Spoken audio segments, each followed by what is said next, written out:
Jordan said he and collaborators Dave Mansueto and Pete Spinda initially expected a shorter run.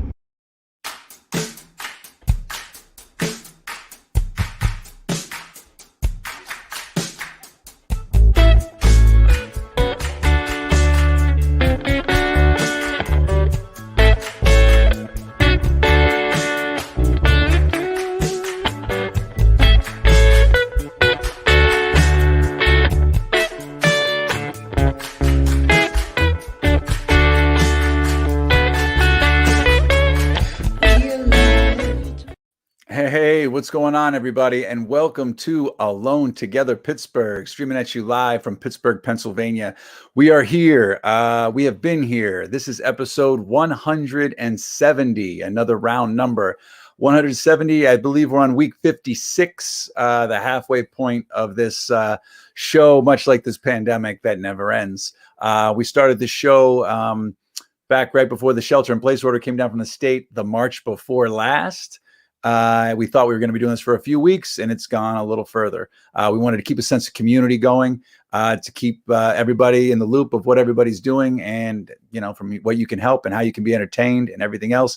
And we still continue to do that. We have a fantastic show lined up for you tonight. We have cast members, the writer, the director, and the stars of the upcoming film production from Pittsburgh Playwrights Theatre Company, Cyril. And just to let you guys know, that's right, you can see the picture there.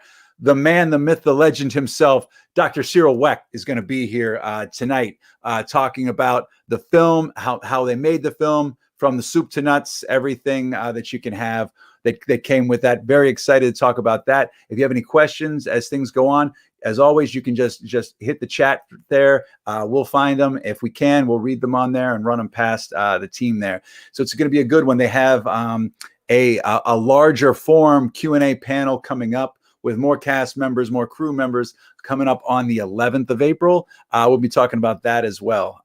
But before we get to that fantastic fire thing, Kate Romaine's What Kate Ate will not be here tonight. Kate's got the week off. She'll be back next week, and she's going to be doing some cooking demos. So don't forget that.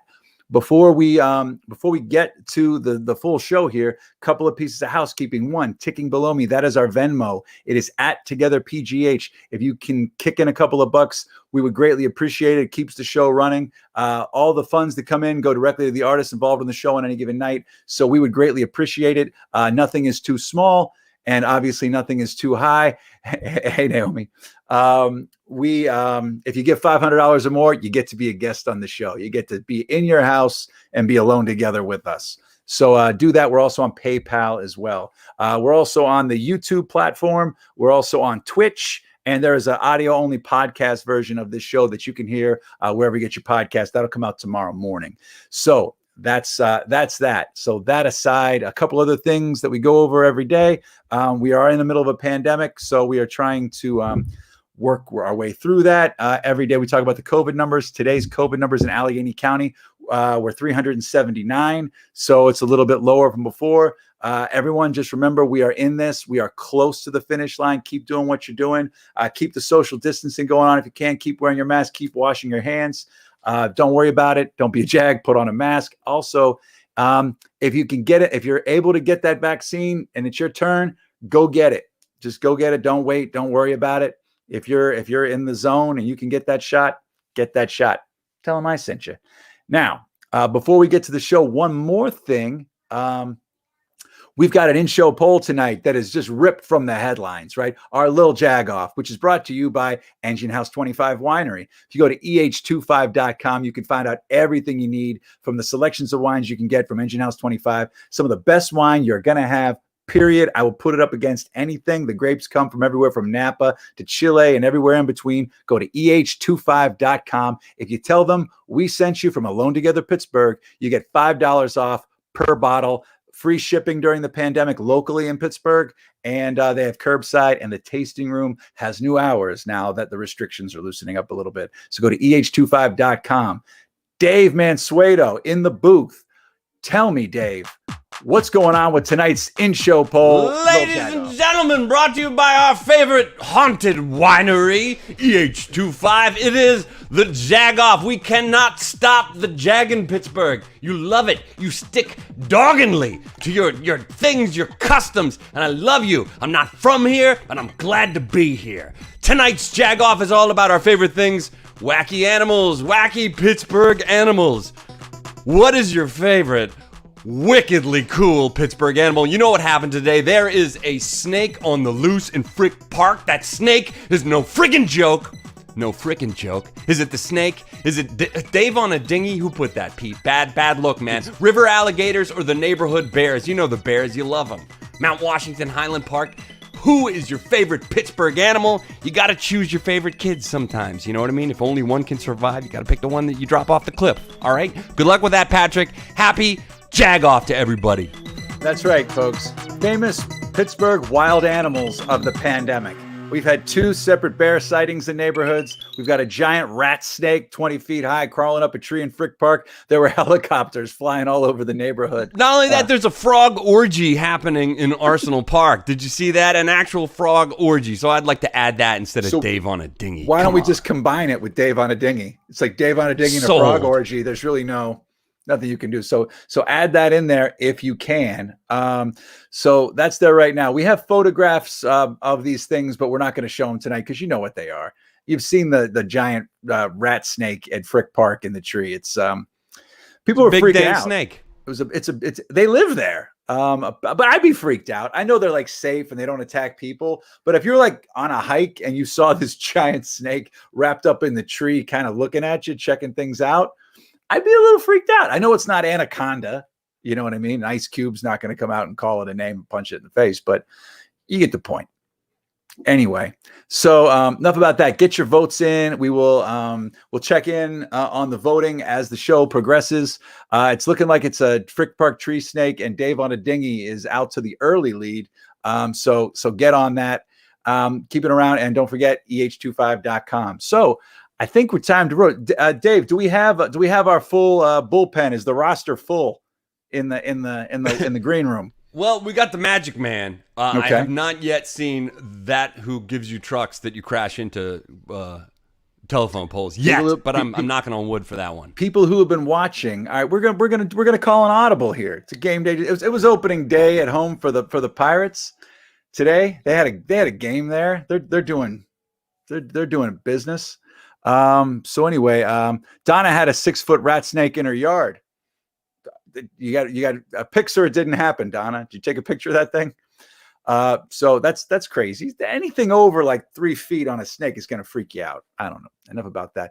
Anyway, here's what I'm thinking we'll do. We'll call a little bit of an audible here. Hope Mark's there. Hope Mark shows up to join us. But everybody is here, but the Mark Man. That's all. Just so you know. Okay, so we're gonna go. I think we got a pretty sweet show. So we have a fantastic show. Mark's gonna join us a little later, the writer and producer of the piece. But let's bring in everyone's. Wait a minute, got to report. Mark is with Sam. They are on the same feed together. Mark and Sam. So Mark is in fact here. Okay. So here's what we're gonna do. Okay, we're gonna bring out Mark. Clayton Southers, the founder, artistic director of Pittsburgh Playwrights Theatre, and also the writer of the upcoming film experience, Cyril, and America's favorite forensic pathologist, the one and only Cyril Wecht. We're going to bring them in, but before we do that, we're going to give you guys a little taste, a little snippet, a little morsel of the upcoming film, Cyril. Now, this is a rough cut. This is rough edit. It hasn't been mixed, colorized, sound, everything. You guys are going to get the first look here at Alone Together Pittsburgh. So let's see it, and we'll talk to the folks on the other side. You know another black man got killed by the police yesterday? Yeah, I heard. I also heard he was resisting arrest. It's not a reason to end up dead. Hey, man, we don't know the ins and outs of it. Morgan said she saw footage out of Minneapolis on KSTP. Said the cop kneeled on the dude's neck until he died. Morgan doesn't know jack shit. Everything to her is a goddamn conspiracy. That's why Frank keeps her on the graveyard shift. He's tired of her incessant bickering about every little I'm not talking about her. thing. I'm talking about a dude's life getting snuffed out.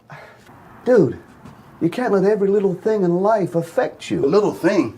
Yeah. It ain't just black people being done in by the popos. Look, this ain't no joke. That could have been me that got killed. Yeah, but it wasn't. And besides, you're not dumb enough to resist arrest. You don't know how you'll act in a situation with the police? Oh, actually, I do. You remain calm, you present your paperwork, you keep your hands where they can see them, and you speak like a goddamn gentleman. Yeah, that's what dude did at the gas station, and they still blasted him. Ever since then, my girl make me keep my paperwork on the dashboard. You remember that? Yeah, I do.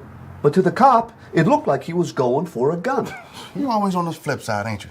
Hey, man, you know what they say? There's always 3 sides to every story. All right. There's a little taste of it there, right there. Here, to the side here. Dr. Wecht, how are you, sir? Okay, fine. Thank you. I hope everybody's okay. Oh, everybody's all right here. Thanks for being here with us today. So while we're waiting for Mark to join us here, let's talk for a little bit. So how did this project come to be? There he is. Mark Southers, how are you, man? Hi, Mark. All right. So when we get Mark off mute, how you doing, Mark? There you are. Good. How's everybody? Okay, we're good. Were you just cutting down a tree or something? I was dropping my backhoe off at Lisa Ann Goldsmith's house. Okay, all right. Do a digging job for her tomorrow. Great. Well, I was just talking to Dr. Wecht about maybe you could shed some light on it too. How did this project come to be? Well, Dr. Wecht and I have been pretty good friends since we did Jitney. He came backstage and met the cast, and I wanted to do something on him, and we talked about it, and we started meeting and having lunch, and things are going pretty good. And then the George Floyd, character starts, the George Floyd situation worked its way into the story and kind of, made itself known. And Dr. Wecht was gracious enough to work with me to make it work. And I think we made it work as a team. Yeah. So. Wow. Now, how did that tie in? How did that differentiate from the story that you were writing? Was it? I mean, what about Dr. Wecht was the story hinging on before the George Floyd thing crept in? Could he hear you? No. How about you, Mark? I think that was a you, Mark, question. For me.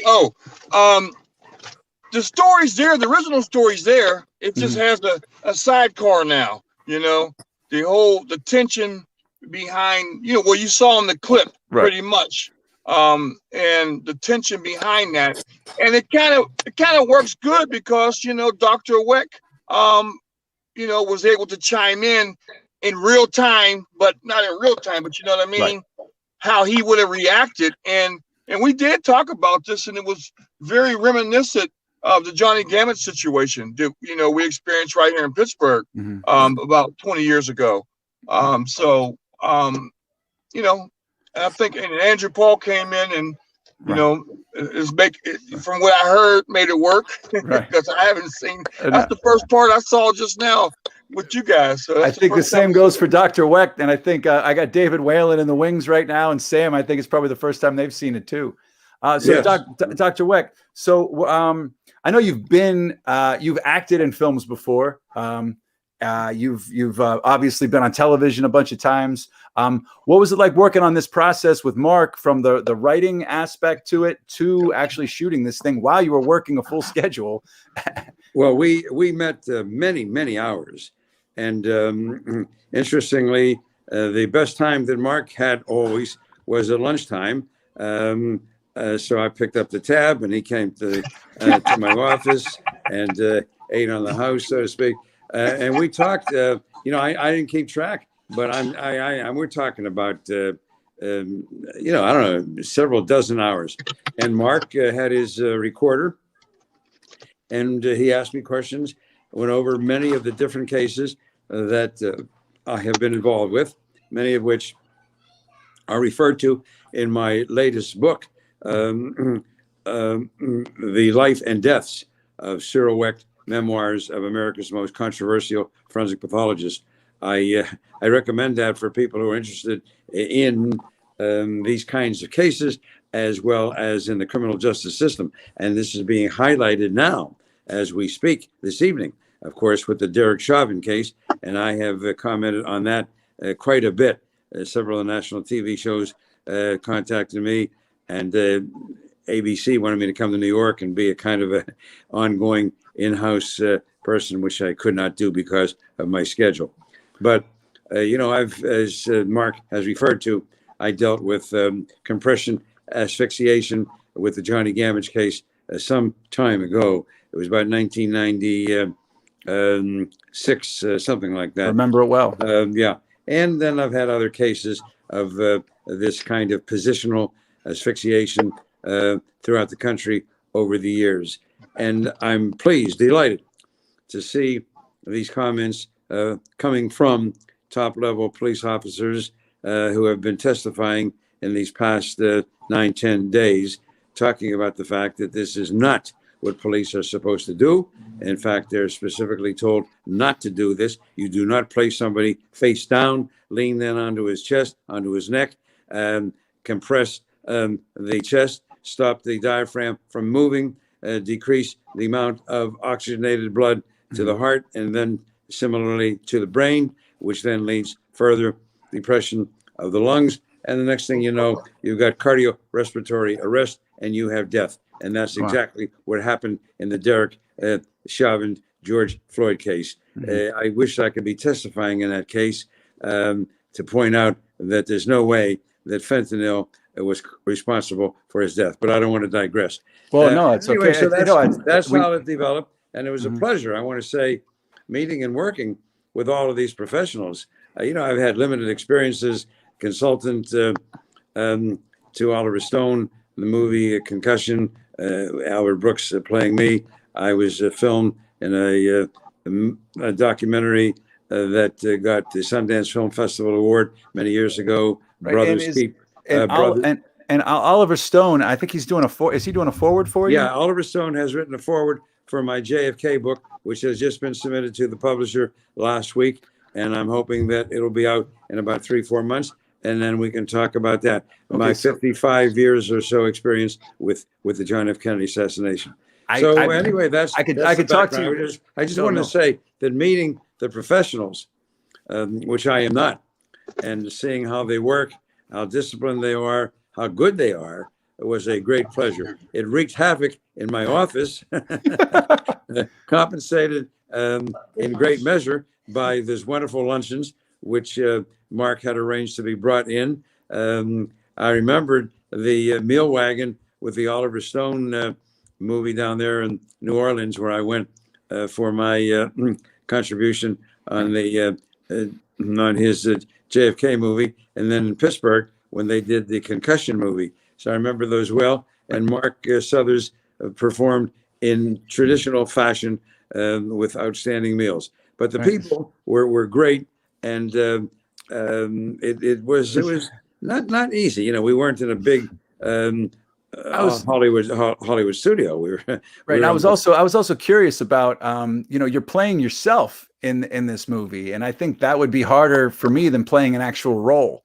Well, I must say that I just talked really. And they had the director and they had the cameraman and others, and I welcomed their suggestions and so on. But for me, I didn't have to act. I just talked, and and like I've done thousands of times in discussing my cases from JFK all the way across. I won't mention the 2-3 dozen famous cases leading up to. I'm gonna before we leave, we're gonna talk about Elvis. I'm telling you, it's gonna happen here. But anyway, all right. So that's the background. But okay, that's the background. Well, that's fantastic. Well, you mentioned a director. I think we should bring him out. I think he's in the wings. Andrew Paul helmed this thing. So do we have Andrew Paul in the wings to join us? There he is. Hey, Andrew, how you doing, buddy? Andrew looking. He's looking beautiful, but beautifully frozen. Beautifully frozen. All right, that's fine. Well, while we get Andrew to do a reboot on this, we'll talk more to Dr. Wecht and Mark. We can also bring out some of the other actors. I see Sam Lothard there, right there. Dave, let's take Andrew out for a second and bring in David Whalen as well. There's David Whalen. Welcome back. Welcome back to the show, David. Oh man, so good to be here. All right, so okay, so now I've just got the actors here talking here. I know Mark can still hear us, but so what was the process of this like? Sam, I'm not sure about your film background. I know you've got extensive work in the theater. David, I know you've worked extensively in regional theaters, Broadway, New York theaters, movies, giant movies, small movies. I mean, what was this process like, especially in the middle of a pandemic? Well, I got to tell you, first of all, I'm such a fan of forensic science. So for me to meet Cyril Wecht was so great. And I'm going to share this, man. The greatest closing gift I ever got. Dr. Cyril Wecht gave me his book. He signed it. David Whalen, All right. Oh my God, made my day. But man, I loved every bit of it, Patrick. You know, I never worked with Sam Lothard, but him and we got along great. And once Cyril came in, it was so terrific because I learned so much. I was intrigued. And when you watch this film as an audience member, there are things that Cyril talk about that literally I was blown away by. There are revelations here, and I don't want to give anything away. So anyone who watches Cyril by Mark Clayton Southers are going to go, whoa, oh my. You know, anyone who loves Dateline, the Forensic Files, 48 Hours like I do, they're going to be blown away. And Cyril was one of the most, well, maybe the most generous person I've worked with in a long time. He was just a gem. And now, David, when did you and Sam? We know Cyril's been attached to the project since the beginning because his name's on it. When did you guys come on to this project?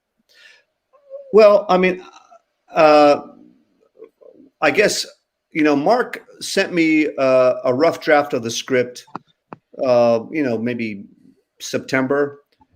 And immediately I was taken with it. I was like, oh man, this is so clever. It's so smart to put it on the day of the murder of George Floyd, dealing with, arguably the greatest forensic scientist in the world. Mm-hmm. And so that's when I saw it. Was late summer, early fall. That's when Mark showed interest in me. Gotcha. And Sam, buddy, how are you? How's everything going? Pretty good.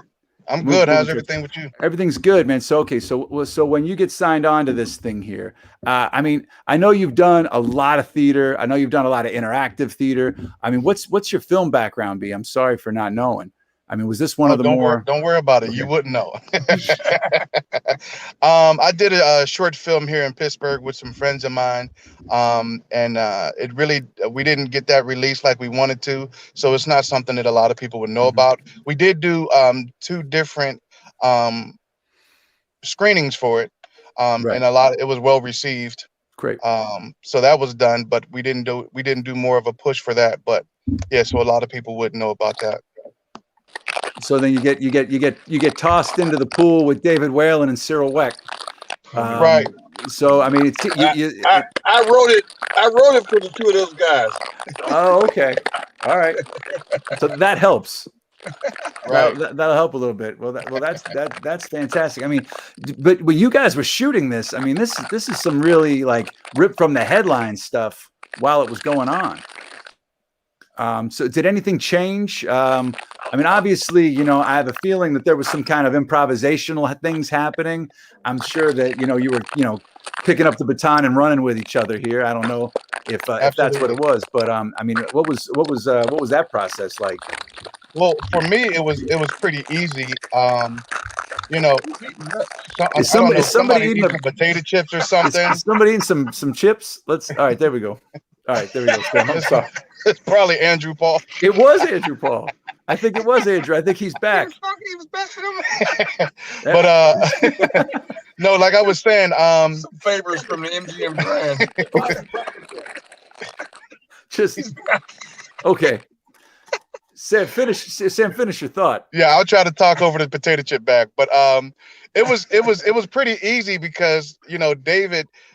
He basically did everything that I taught him how to do. Oh, yeah. So no, it's funny because this was the first time I've ever worked with David, and I feel like we had a immediate chemistry, just quick conversations, and I mean we got to work like day one. We were working.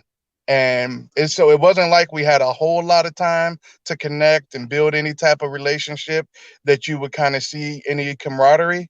But when you see it on screen, I feel like you would feel as if we did have that type of like long history of working together. We didn't, but it was easy to connect with David. And Dr. Wecht, I don't think he liked any of us, so we just had to deal with. No, I'm just messing around. But you know, he's a consummate professional, so it was easy to work with him because he's done more movies than I have. So I had to pick his brain a little bit. Yeah, he's been in some stuff with the big boys. Right, absolutely. But yeah, so we've got Andrew Paul, the director, back. We, as long as he puts his potato chips down, we can let him talk. Andrew, did you freeze again? Andrew, did you freeze again? Oh, I think those are the fruit snacks that he got from the food that we had on set. All right, Dave, work with Andrew. We're gonna get. All right.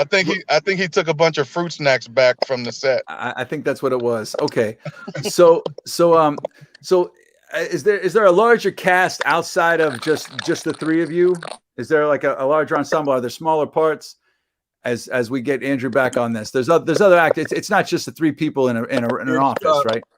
Susie McGregor Lane plays Flo, Dr. Wecht's assistant, real life assistant, and Sharita Southers and Jenny Malarkey play the his assistants in the morgue scene. And Steve Tolan made us a replica of John Benet Ramsey. Okay. Which we can't even show it to you. Okay. I can't even post it on Facebook or none because it's very shocking. Okay. And, So you bring something up about that. I mean, so how far into Dr. Wecht's background does this story go? I mean, so far we've only really talked about a couple of things and George Floyd bouncing in. I mean, how much of it is actually brought back? You bring up John Benet Ramsey, which was one of the other high-profile cases Dr. Wecht was part of. Well, the premise is that there's this new forensic channel, and they want to come out with a bang.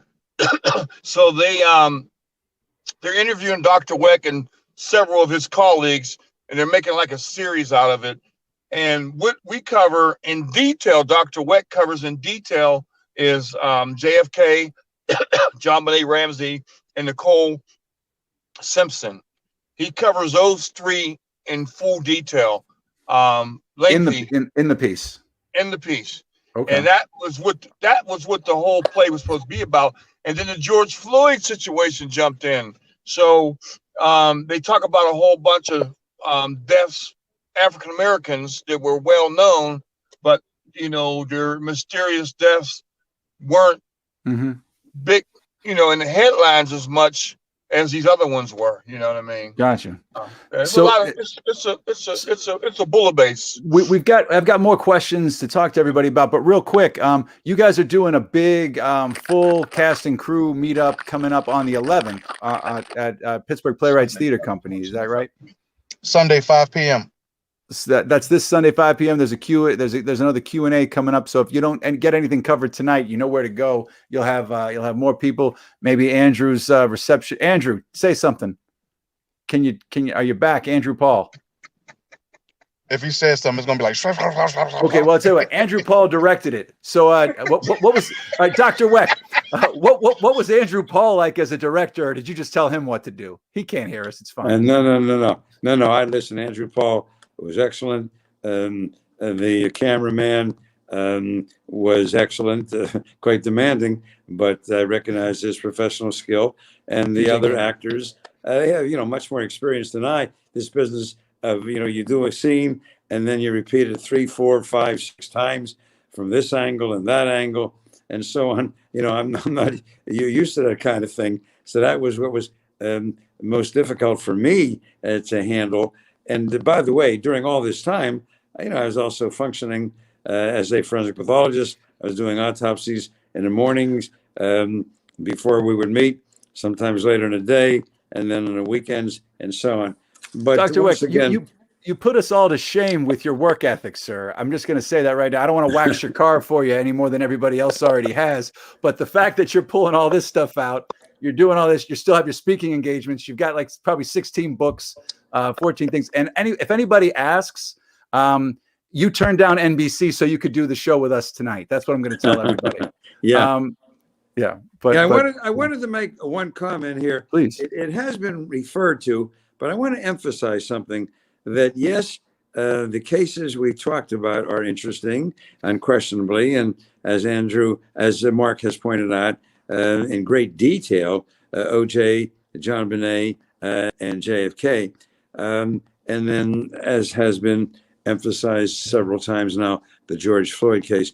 But what was done so well with Mark's writing and Andrew's directing and the input from all the actors is to bring out the racial tensions that exist in this country, which have been demonstrated and commented upon by the George Floyd Chauvin trial in Minneapolis.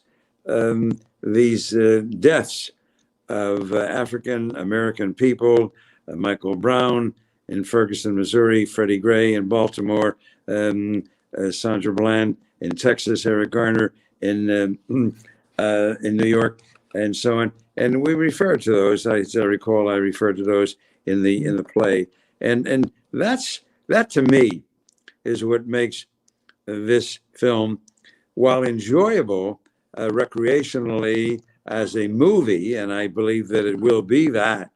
It's saying at the same time, it accomplishes something of great importance and significance in this country of ours, which is, being torn apart.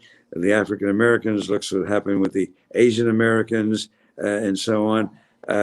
We've got to deal with these things. So I'm delighted and proud to have participated in this movie, and I commend Mark Southers for having thought of this and bringing it to fruition. Well, that's fair. I can't wait to see it. I mean, I had talked to David a couple of times periodically over the filming of it and or over the reading of it, and David was just excited the whole time. So, quick question from the audience here, from an actual journalist, Sharon Everson, says, "So great to see everyone gathered together, even virtually." David, was it fun playing an interviewer? And I'll answer the second half of that, Sharon. Yeah, he called me every day for tips. He was like, "Patrick, how do I interview somebody? I've seen your shining work on Alone Together Pittsburgh." And I have to tell you, but I'm going to give this to you, Dave. I mean, was it fun playing an interviewer? You're muted, buddy. You're muted. Oh, You're muted. There you go. I think the thing that I tried to do, right, I kind of based my character on Scott Pelley of 60 Minutes. He was casual, off the cuff, but very professional. And so I loved kind of bringing that into it when we see the off-camera stuff with the cameraman who Sam played, and then being totally direct and, trying to gain questions from, America's leading forensic scientist, Dr. Cyril Wecht, on these cases that we were working on. So yeah, it was fun. It was challenging too, because it made me realize that as a journalist, I need to do a lot of research, not only as an actor, but as the journalist. So I referred back to my training at Point Park University, where I was a double major of theater and journalism communications. So it was great to kind of, bring that all in and work on this. Now, here's a question for you and Dr. Wecht. So as you're shooting these scenes, Dr. Wecht, I'm sure a lot of the dialogue that's written is from stuff that you've said, right? Or you've spoken on or whatever before. I mean, how much did you ever deviate from the subject, or did you think of something else that you hadn't said when the script was written? Like another point that would have been valid for like a question that you were asked? Well, I must confess that while Mark did a great job and wrote out everything, it was easy for me to not even read the script, which dealt with the substantive aspects and details of JFK, OJ, and John Bonet, because I've spoken about them so many times. It's like pushing a button and out it comes. no matter what time of day and how tired I am and so on. Then here and there, I ad-libbed a little bit. I added a couple of small personal reflections, which Mark and the others approved of. We discussed some part when I was trying to bring the two gentlemen together, get over the tensions between them as a white and a black guy working together. And I reflected upon some things in my life that I had to deal with vis-a-vis anti-Semitism. And so those are some things that, I just thought about. But I followed, I followed, the script basically that Mark wanted me to, because he is hoping that he'll get this invitation to come to Hollywood, and I didn't want to deprive him or have him blame me for having not gotten that. I got you. And David, so you're interviewing Dr. Wecht on this kind of stuff, and he's having these things. Did you ever find yourself asking different follow-up questions? Did you hear man, I think Dr. Wecht can attest to this. Yeah, there were times when Dr. Wecht would, ad lib on something that I'd have to kind of be with him, very improvised, but still kind of get Mark's vision of the play, but yet know that this is something interesting. And at one point in the movie, without giving anything away, and I don't even know if you remember this, Dr. Wecht, but you got very emotional about what you do for a living. And I did a follow-up question. And at one point, Sam and I looked back at each other and was like, man, this is something that's not in Mark's script that is going to be phenomenal. And it really moved me. Hope it makes the cut. Yeah, I hope so too. So I want. But my point is that Dr. Wecht has such a cacophony, a history of just incredible knowledge that, I was there just to try to, bring stuff out, with Mark's script, but actually listening to him in the moment as an actor should, Anyway.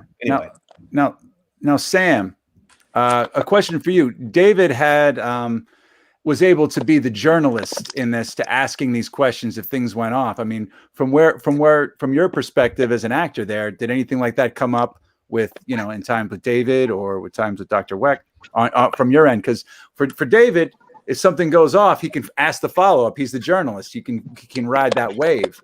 It was just and did anything like that pop up for you? Not really, because the way we had the camera set up, it picked up anything that it needed to pick up. But I will say, it was like David said, just listening to Dr. Wecht, sometimes I think we weren't even acting. We were just in the moment, just listening to him reflect on a lot of things that he's experienced in his lifetime, in his profession. But I will say, I think David did an excellent job. Sometimes, like you said, Dr. Wecht would talk about different things and bring up other things, and David was like playing whack-a-mole. Like, he brings something up and David would be like, bam, and ask him another follow-up question on that. And it was like skeet shooting. He brings something else up, he shoot it out the sky, and it was awesome to watch. Yeah, it seems like you guys had the three of you guys all had a really great chemistry working together. And from what you were just saying there, David, too, and what you were saying, Sam, that you were just kind of in the moment being there. That's the best thing. That's what we strive for as actors. Right. Dr. Wecht, you were going to say something there. I cut you off, Dr. Wecht, a little earlier. You're muted, sir. Sam has said, so now I'll underscore it. David's ability to just flow with my totally unexpected ad-libs, additions, and so on was phenomenal. What a pro he is. I mean, he just moved with that and never faltered for a moment. It was just a real delight. You ought to think about doing this professionally, David. Cut out the bullshit and become a goddamn reporter. I think you'll do a great job. David, you were going to say something, man, before. I gotta, I'm going to be honest with you, Patrick. You produce theater, you direct theater, right? But I think what Mark Southers has done, right, is that he brought in people, Sam, Cyril, Susie, Jenny, Charita, who are just, who are open people who like to listen and not just talk. You know what I mean? So I think that was so helpful because I consider Sam now a close friend. Same with Dr. Wecht. I feel like I know the guy a bit. Same with Charita. Same with, Susie I've known for years. But, I think that's part of it. And with Andrew, Andrew Paul directing, we have a shorthand. And with PJ's incredible work, the crew was incredible. I just think that's part of the job. As you know, Patrick, man, putting everything together, that's 95% of the job, man. That's it, man. That is the job. That's fantastic. Well, I'm really looking forward to this, to seeing the finished product. Do we have a rough estimate of when this thing is going to be for public consumption? Sam, turn the camera to Mark if he's still in the car. Listen, you had that clip. You had that clip before we did, so you probably know before we. Hey, we went to the horse's mouth. We went right to the cameraman. We went to the DP. Dr. Wecht and I talked to the DP, PJ Gaynor, and we're hoping that we'll have something in 3 or 4 weeks, a rough cut, and Andrew will be working with. We have a composer out of Berkeley that's going to put a score to it. So we're not in a rush. We want to hook it up and try to get it on the circuit. Get into some festivals and things like that. But Fantastic. We're going to definitely want to have a private screening. Okay.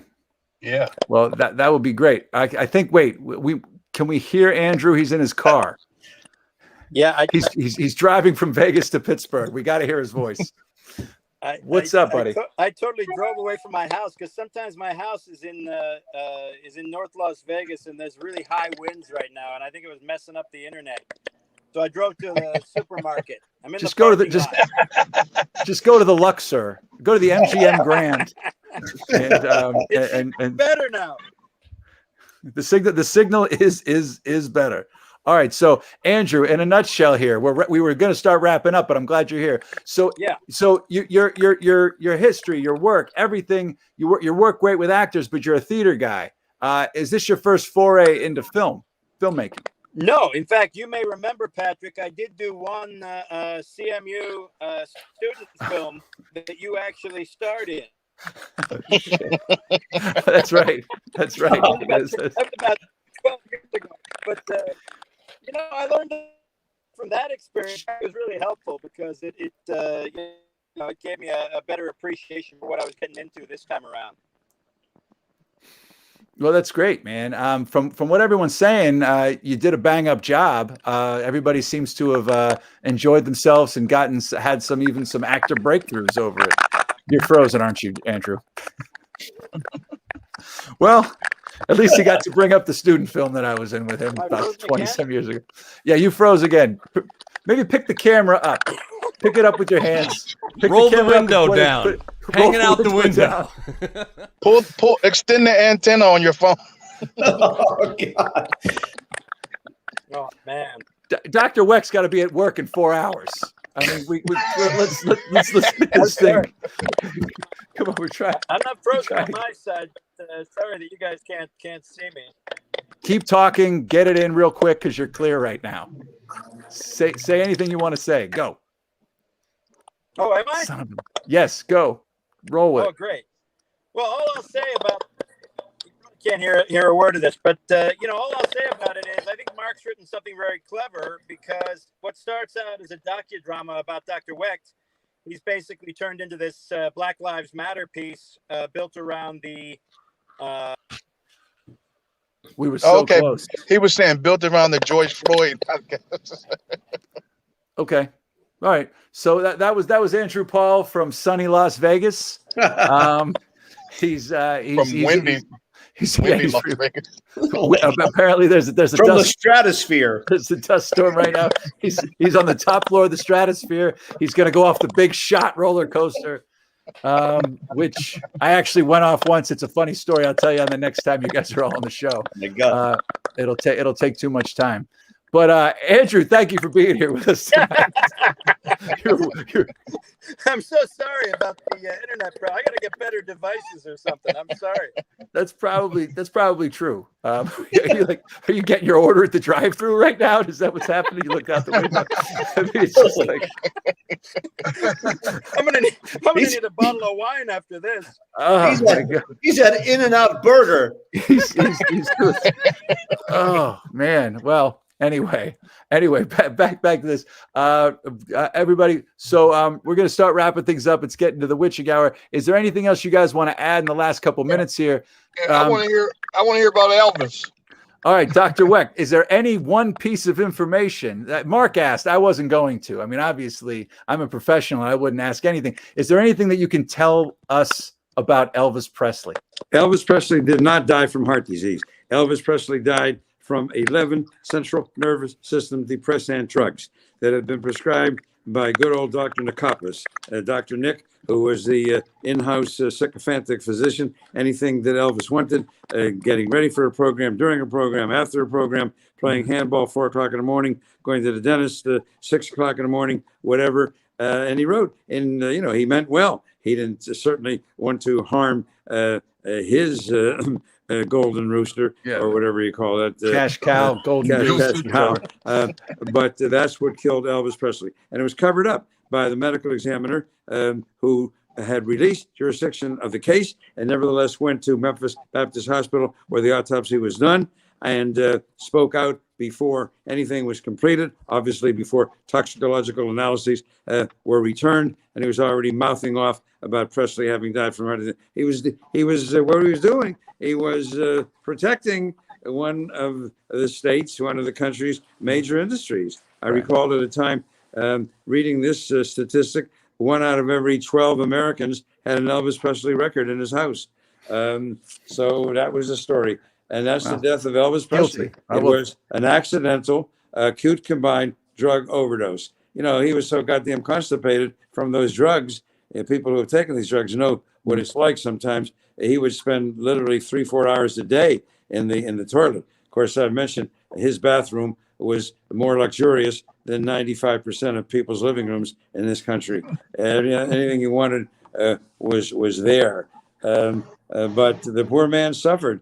And he paid the price, and a heavy price. A great talent was taken from us, like has happened with some other major celebrities, Phyllis Seymour Hoffman and so on. That drug business is bad, bad business. I'm seeing so many drug deaths now. It's absolutely unbelievable. I'm sorry to hear that, but I hate to end this on a downer. But thank you so much for the information, Dr. Wecht, because I've been wanting to ask you about Elvis for about 25 years, I think, since I first heard you speak. But on behalf of myself, everybody, find out more about this piece. There is a full bore Q&A. Pittsburgh Playwrights Theatre is going to be doing it. You can find out about it at pittsburghplaywrights.org, April 11th. That's Sunday, 5 o'clock. Everybody's going to be there. You can find out. I'm sure Andrew will have his reception figured out by then. Dr. Wecht, everybody else is going to be there. Guys, I can't wait to see this thing. We've got people are chiming in here from the audience here. People can't wait to, Raquel can't wait to see it. Somebody saying great show, very exciting, interesting, important subject matter. So that's going on there right now. I want to thank everybody for coming out to do the show. Sam, David, Andrew, Mark, Dr. Wecht, thank you so much for being here with us tonight. It's a pleasure. I'm glad you chose us over NBC.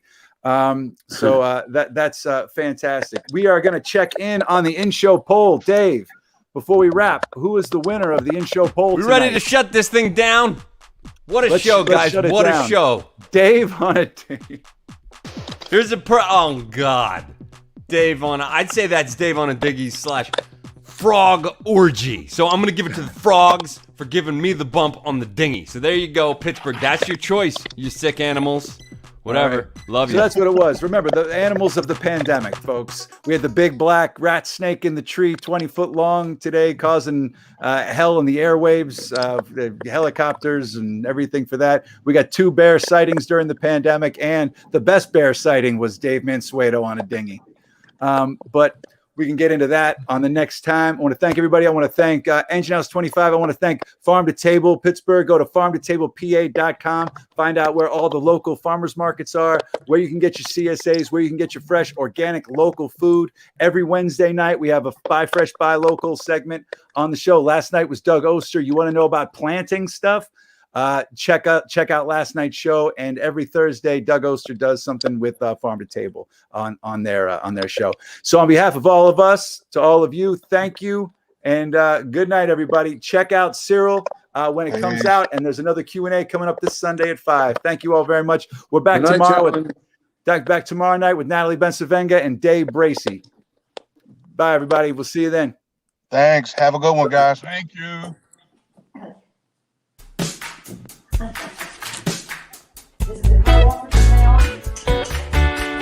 I'm going to get something out of it.